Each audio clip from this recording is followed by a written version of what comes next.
अध्यक्ष जी, आप किस तरीके से पिछड़े वर्ग आयोग को लेकर किस तरीके से काम कर रहे हैं? सरकार कैसी नीतियाँ बना रही है? भारतीय जनता पार्टी पिछड़ों को सबसे आगे रख करके काम करती है। पिछड़े वर्ग के हमारे प्रधानमंत्री जी हैं, तो उनके आने के बाद पूरे देश का पिछड़ा संगठित हुआ। राजनाथ सिंह के बाद अगर कोई बेहतरीन वोटों से जीतने वाले का नाम तो राजेश वर्मा थे। आखिर ऐसा क्या हुआ कि 2024 में आप हार गए और 2027 में ऐसा क्या करेंगे जिससे जीत की तरफ जो है भारतीय जनता पार्टी बढ़े? फिर प्रचंड बहुमत की सरकार उत्तर प्रदेश में योगी आदित्यनाथ जी के नेतृत्व में, माननीय मुख्यमंत्री जी के नेतृत्व में हम लोग बनाएंगे। कांग्रेस और समाजवादी ये कह रही है कि जिस तरीके से 24 में पटकनी दिया उस तरह 27 में उससे डबल पटकनी हम देंगे। पीडीए की बात तो अखिलेश यादव करते हैं। पीडीए में कोई मुसलमान हो तो बता दीजिए, बैकवर्ड मुसलमान। यही तो हमको मुसलमान के नाम पे घालमेल किया जाता है। क्या लगता है अब उस समाज का उत्थान हो पाएगा जिस समाज से आप आते हैं? अगर मुसलमान के नाम पे, धर्म के नाम पे आरक्षण मांगेंगे तो आपको रोक दिया जाएगा। इसीलिए सोकाल सेकुलर पार्टियां ये चालाकी करके वो रोकती हैं। उसमें पिछड़ी और दलित जातियां वो दलितों से बदतर हालत है। अभी सर्वे हुआ है, इनका आयोग का रिपोर्ट देख लीजिए आप। जो भी सरकारें रही है, किसी ने इंसाफ नहीं दिया, लेकिन ये जो सरकार बीजेपी सरकार है, इन्होंने जब सर्वे कराया, जब हमको लगा कि अब हमें इंसाफ मिलेगा। आयोग के अध्यक्ष वर्मा जी जो आए हुए हैं, वो हमारी जाति को पिछड़े में शामिल करके और आगे फाइल को बढ़ा रहे हैं। नमस्कार, आदाब, मैं हूं आपके साथ जैफ और आप देख रहे हैं 24 तक न्यूज। हमारे साथ राजेश वर्मा जी मौजूद हैं, जो पिछड़े वर्ग आयोग के जो है अध्यक्ष हैं और आज से तकरीबन 7 या 8 साल पहले हमारा और आपके साथ में इंटरव्यू हुआ था। वो इंटरव्यू इतना बेहतरीन था कि लोगों का प्यार मिला था और 7 साल बाद फिर मौका मिला है राजेश वर्मा जी से बात करने के लिए। पूर्व सांसद हैं। सांसद जी, हम तो सांसद इसलिए लगा रहे हैं क्योंकि आपने काम बड़े बेहतर किया था। अध्यक्ष जी, आप किस तरीके से पिछड़े वर्ग आयोग को लेकर किस तरीके से काम कर रहे हैं? सरकार कैसी नीतियां बना रही है? देखिए, सरकार पिछड़ा वर्ग के लिए कृत संकल्पित है कि पिछड़ा वर्ग मैक्सिमम हमारे लाभ लेकर के सरकार से जुड़े। उसमें पिछड़ा वर्ग एक बहुत बड़ी कड़ी है। हमने लगभग 2 वर्षों से इस आयोग के अध्यक्ष के पद पर बैठते हुए आयोग के करीब 90% कामों का निपटारा किया है। आज भी आपको बताते खुशी हो रही कि आज मैं करीब 7 ओबीसी की बिरादरियों को, जिन्होंने डिमांड अपने को की है कि हम ओबीसी समाज में जोड़े जाएं। मैं देखा फकीर समाज के लोग भी आए। हाँ, आए वो लोग, उनकी भी सुनवाई किया है। तो इस पर हमारा बोर्ड निर्णय लेगा, अध्ययन करेगा, सर्वे के आधार पर उस पर हम लोग निर्णय करने का काम करेंगे। इसके अलावा पिछड़ा वर्ग आयोग के हमारे जो सम्मानित सदस्य हैं, वो सारे लोग क्षेत्रों में अपने अपने जा करके पिछड़े वर्ग के लोगों की समस्याओं को सुनते हैं, उनका निराकरण भी करते हैं। जो निराकरण उनसे नहीं हो पाता है वो आयोग के अध्यक्ष उपाध्यक्ष को बताते हैं, तो हम लोग यहाँ से अधिकारियों को निर्देशित करते हैं। अच्छा, उत्तर प्रदेश के चुनाव में अखिलेश यादव पीडीए की बात करते हैं, पिछड़े वर्ग समाज की बात करते हैं। क्या लगता है कि भाजपा पिछड़े वर्ग समाज को लेकर किस तरीके की चिंता कर रही है? कैसे अपनी तरफ अपने पाले में लाने की कोशिश कर रही है? देखिए, अब उन्होंने एक पीडीए का नारा दिया है, उस पर हम कोई कमेंट नहीं करना चाहते, लेकिन भारतीय जनता पार्टी पिछड़ों को सबसे आगे रख करके काम करती है। पिछड़े वर्ग के हमारे प्रधानमंत्री जी हैं, तो उनके आने के बाद पूरे देश का पिछड़ा संगठित हुआ। अब पीडीए का उन्होंने नारा दिया, फिर अभी पी का दूसरा उन्होंने पंडित आ गया है। वो मैं कहना नहीं चाहता, तो पी से तमाम नाम लेकर के वो लाभ लेना चाहते हैं। लेकिन हमारी खुली किताब है भारतीय जनता पार्टी की, पिछड़ों को, दलितों को, अल्पसंख्यकों को, सबका साथ सबका विकास। फिर प्रचंड बहुमत की सरकार उत्तर प्रदेश में योगी आदित्यनाथ जी के नेतृत्व में, माननीय मुख्यमंत्री जी के नेतृत्व में हम लोग बनाएंगे। उत्तर प्रदेश में 2027 का चुनाव है और आप सीतापुर के रहने वाले, वहां सांसद भी रहे हैं। सीतापुर, एक उत्तर प्रदेश में एक बात चली थी कि राजनाथ सिंह के बाद अगर कोई बेहतरीन वोटों से जीतने वाले का नाम तो राजेश वर्मा थे। आखिर ऐसा क्या हुआ कि 2024 में आप हार गए और 2027 में ऐसा क्या करेंगे जिससे जीत की तरफ जो है भारतीय जनता पार्टी बढ़े? देखिए, 2027 में हम पिछली बार 9 में 8 सीटें विधानसभा की जीते थे। इस बार आपको आश्वस्त करना चाहता हूँ, 9 की 9 विधानसभा सीटें जीत करके हम भारतीय जनता पार्टी की झोली में डालने का काम करेंगे। जहाँ तक 24 के चुनाव का प्रश्न है, कांग्रेस और समाजवादी पार्टी की तरफ से एक नैरेटिव डेवलप किया गया, लोगों को लालच दिया गया, 8,500 रुपये महिलाओं को देंगे, कर्ज माफ करेंगे। कांग्रेस और समाजवादी ये कह रही है कि जिस तरीके से 24 में पटकनी दिया, उस तरह 27 में उससे डबल। उससे डबल पटकनी हम देंगे। वो जो कह रहे हैं उसका विषय हमारे ऊपर है। हम पटकनी इनको देंगे, 24 का बदला 27 में देंगे। पिछड़े समाज को क्या इंसाफ मिलेगा? निश्चित रूप से मिलेगा। पिछड़े समाज को पूरा इंसाफ देने के लिए तो यहाँ बैठा हुआ आयोग में। किस तरह का चर्चा था, कैसे बातचीत हुई, क्या निकल कर सामने आया? देखिए ये जो प्रत्यावेदन यहाँ 94 में दी गई थी और उसी के सिलसिले में यहाँ 2012 में समाजवादी सरकार में जब रामाश्रय विश्वकर्मा जी यहाँ अध्यक्ष थे, उस वक्त भी मैंने वकालत किया था। एज ए प्रूफ जब मैंने दिया था तो उन्होंने कहा कि मुसलमानों में कोई पिछड़ा अगड़ा नहीं है।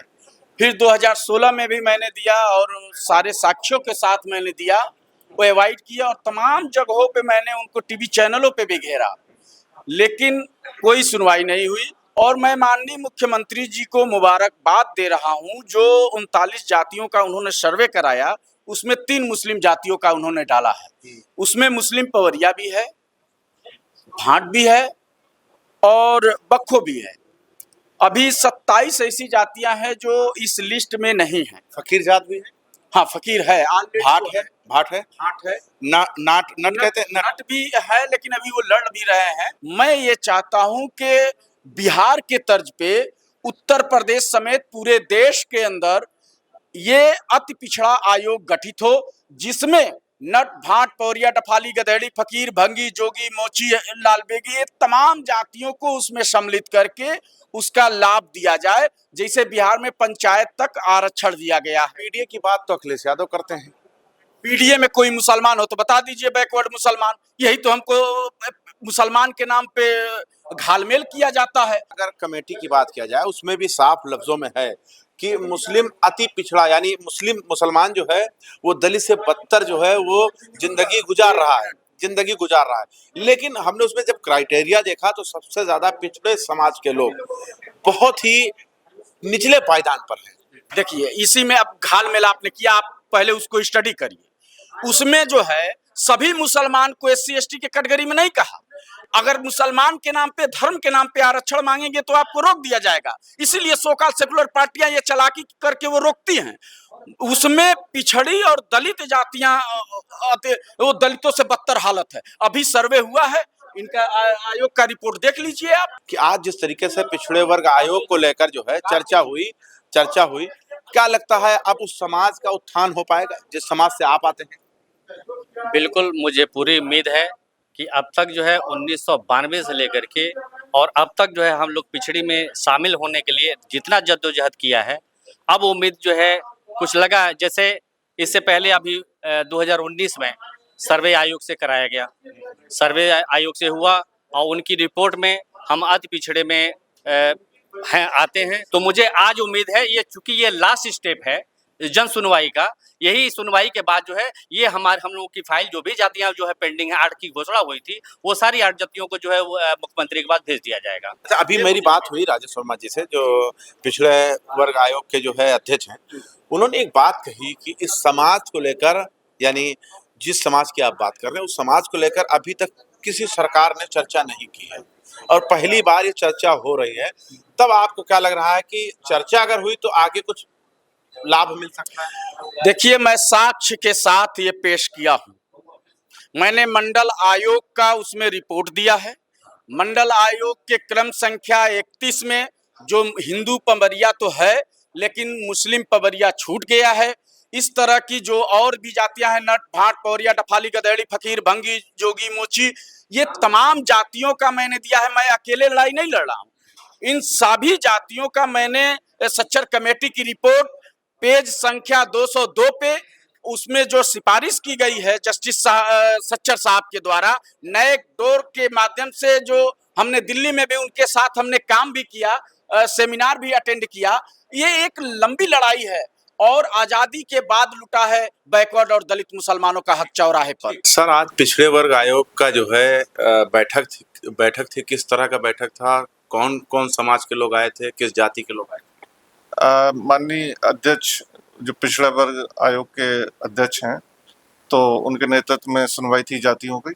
तो इसमें टोटल 7 जातियों का सुनवाई थी, जिसमें बागवान, गौरिया, माँ ब्राह्मण, माँ पात, रोहेला, मुस्लिम, भाट, पवरिया, पमरिया और सिख लबाणा तो इन जातियों की सुनवाई में दोनों पक्षों के लोग आते हैं। अच्छा, सबसे बड़ी बात यह है कि मुस्लिम समाज में जैसे भाट हो गए, नट हो गए, इन समाज को लेकर, फकीर समाज हो गया, इस समाज को लेकर किस तरीके की चिंता हो रही, किस तरीके की बातें हो रही? इसमें क्या है कि इसमें हम लोग पहले रिपोर्ट मंगाते हैं डीएम से, उसके बाद फिर हम अपना सर्वे करते हैं। तो इसमें हमारे शोध अधिकारी होते हैं, अन्वेषण अधिकारी, वो जाते हैं। अगर ये लगता है कि हाँ वास्तव में ये इनकी सामाजिक, आर्थिक और शैक्षिक स्थिति पिछड़ी हुई है, तो इसके लिए सुनवाई की फिर डेट लगती है।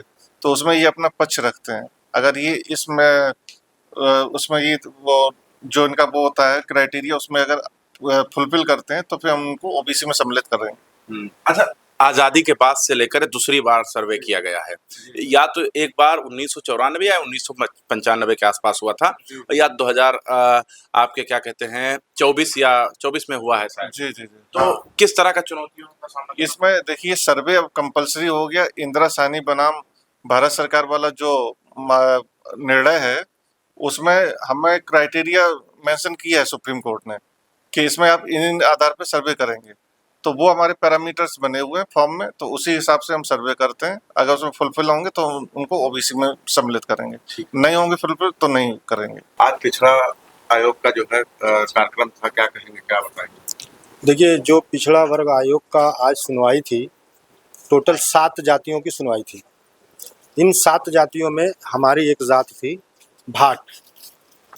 तो उस पर अध्यक्ष महोदय ने बड़े अच्छे से सुनवाई किया। हमारे समाज के लगभग उत्तर प्रदेश से बहुत सारे ज़िले से लोग आए, और हमारी एक संस्था है रहमानी कौमी एकता संघ, उस संस्था के मुंबई से भी कई पदाधिकारी आए, और प्रदेश अध्यक्ष हमारे सराजुद्दीन साहब, और ये महाराष्ट्र कार्याध्यक्ष और महाराष्ट्र अध्यक्ष इलियास साहब, डॉक्टर कुलकर्णी साहब, ऐसे बहुत सारे लोग दूर दूर से आए, और सुनवाई बड़ी अच्छे ढंग से शांतिपूर्वक सफल रही। इंसाफ मिलेगा?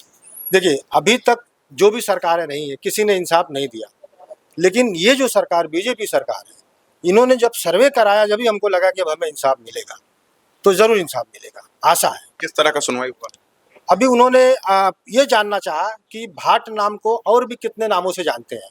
तो भाट नाम में जैसे हमारे राय, कुछ पश्चिमी उत्तर प्रदेश और कुछ जगह लिखते हैं राय, सरनेम का प्रयोग करते हैं। और अभी नया उपजात यानी टाइटल, एक रहमानी नाम चल रहा है, जो इस नाम से एक संगठन भी काम कर रहा है, रहमानी कौमी एकता संघ। क्या नाम है आपका? सिराजुद्दीन रहमानी नाम है। सिराजुद्दीन, आज आप यहाँ पर आए हैं, क्या मुद्दा था, किस तरह की चर्चा हुई? देखिए, हम लोग मुस्लिम भाट से जाति से आते हैं, और आज हमारी आयोग में सुनवाई थी। आज सुनवाई के दरमियान जो है अध्यक्ष जी ने सवाल किया कि आप लोग साक्ष्य के रूप में जो पेश करना चाहते हैं आप दीजिए। तो साक्ष्य में हमने जो है जो भी इतिहास के बारे में हमारी जातियों की थी वो हमने उनको बताया, और बताने के बाद जो है मुस्लिम भाट जाति से जो है आरक्षण हमने मांगा है उनसे। और इससे पहले 21 में घोषणा भी हो चुका है आयोग के द्वारा। इससे पहले जो सैनी साहब चेयरमैन थे, अध्यक्ष आए थे, उन्होंने बाकायदा अखबार के माध्यम से संतुष्ट हो गए आप लोग? बिल्कुल संतुष्ट हूँ, और मुझे आशा है कि आयोग के अध्यक्ष वर्मा जी जो आए हुए हैं वो हमारी जाति को पिछड़े में शामिल करके और आगे फाइल को बढ़ा देंगे। क्या नाम है आपका? रमजान अहमद रहमानी नाम आज आप आए हुए हैं, किस तरह का चर्चा हुआ, कितना संतुष्ट हैं? ये आयोग से हमें लेटर भेजा गया था कि आप आयोग में आए, सुनवाई होगी, आपकी जात पर सुनवाई होगी। हमारी जितनी एप्लीकेशन थी आज तक, हमने एप्लीकेशन दिया है, मुस्लिम भाट राय रहमानी नाम से एप्लीकेशन दी थी, और उसका साक्ष्य भी हमने जमा किया। रहमानी समाज को लेकर किस तरह की चर्चा हुई? रहमानी समाज पे कुछ आदमी, कुछ क्या, एक आदमी को एतराज़, जिस आदमी को एतराज़ था जिसका कोई ये नहीं, जबकि हम रहमानी नाम से जो है ये शपथ पत्र भी दाखिल किए हुए हैं। चर्चा कर रहे थे हम, पिछड़े वर्ग आयोग की आज चर्चा यहाँ पर हुई है, और बहुत सारी बातें निकल कर आई। जब हम अध्यक्ष से बात किए, राजेश वर्मा जी जो अध्यक्ष हैं इस आयोग के, तो उन्होंने बहुत सारे कम शब्दों में बहुत लंबी बात कही कि इस समाज को जो है काफ़ी निचले पायदान पे रखा गया। सच्चर कमेटी हो, चाहे रंगनाथ मिश्रा हो, चाहे कुंटू कमेटी हो, किसी भी कमेटी की बात किया जाए, उस कमेटी में मुसलमान अति पिछड़ा है, दलित से बदतर जिंदगी इस देश के अंदर गुजार रहा है। अगर 2013 में कांग्रेस सरकार को पता चल गया तो उसका लागू धरातल पर क्यों नहीं किया? ये तो बहुत सारी ऐसी पार्टियां हैं, मुस्लिम तंजीमें हैं जो सवाल पूछ रही हैं पिछली सरकारों से। अगर बात समाजवादी की जाए तो इसी उत्तर प्रदेश के अंदर ऐलान हुआ था रिजर्वेशन को लेकर, वो रिजर्वेशन मुसलमानों को नहीं मिला।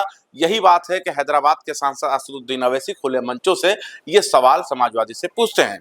अब देखना ये होगा कि आने वाले चुनाव से पहले इस आयोग को, इस पिछड़े वर्ग समाज को लेकर भारतीय जनता पार्टी की तरफ से क्या इंसाफ मिल पाता है या नहीं।